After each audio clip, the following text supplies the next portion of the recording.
Hello बच्चों, let's discuss this question. Which of the following constitute unit membrane? A. Golgian membrane, B. Endoplasmic reticulum membrane, C. Plasma membrane या D. all of the above.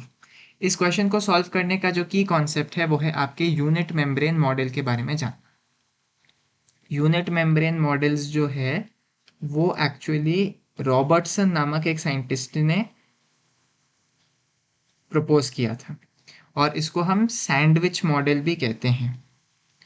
इसको हम sandwich model भी कहते हैं। ऐसा क्यों है? क्योंकि रॉबर्टसन ने कहा कि यहाँ पर ऐसे एक लिपिड बाइलेयर होगी, यहाँ पर ऐसे एक लिपिड बाइलेयर होगी और इसके दोनों ओर मतलब बाहर की ओर और अंदर की ओर ऐसे दो डेंस प्रोटीन लेयर्स होगी। तो बाहर और अंदर की ओर आपको ऐसे डेंस प्रोटीन की लेयर्स दिखेंगी और बीच में आपको लिपिड का बाइलेयर दिखेगा।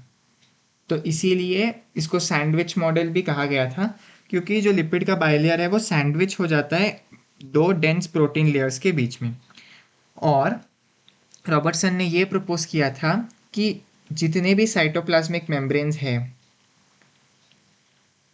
जितने भी साइटोप्लाज्मिक मेम्ब्रेन्स हैं और जो प्लाज्मा मेम्ब्रेन है वो सारे के सारे ऐसे यूनिट मेम्ब्रेन्स होते हैं। वो सारे के सारे ऐसे यूनिट मेम्ब्रेन्स होते हैं।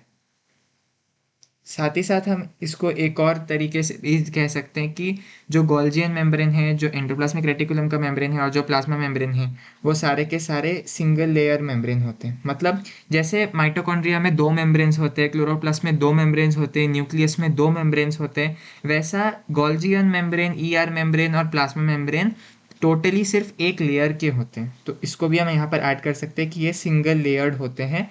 हालांकि इनके अंदर डिफरेंट तरीके के बायोमोलिक्यूल्स पाए जाते हैं, लेकिन अगर एज अ लेयर हम देखें तो ये सिंगल लेयर्ड होते हैं ये सारे मेम्ब्रेन्स। तो हमसे पूछा गया है कि इनमें से कौन सा यूनिट मेम्ब्रेन के जैसा होता है। तो रॉबर्टसन ने प्रपोज किया था कि सारे साइटोप्लाज्मिक मेम्ब्रेन और प्लाज्मा मेम्ब्रेन यूनिट मेम्ब्रेन्स होते हैं।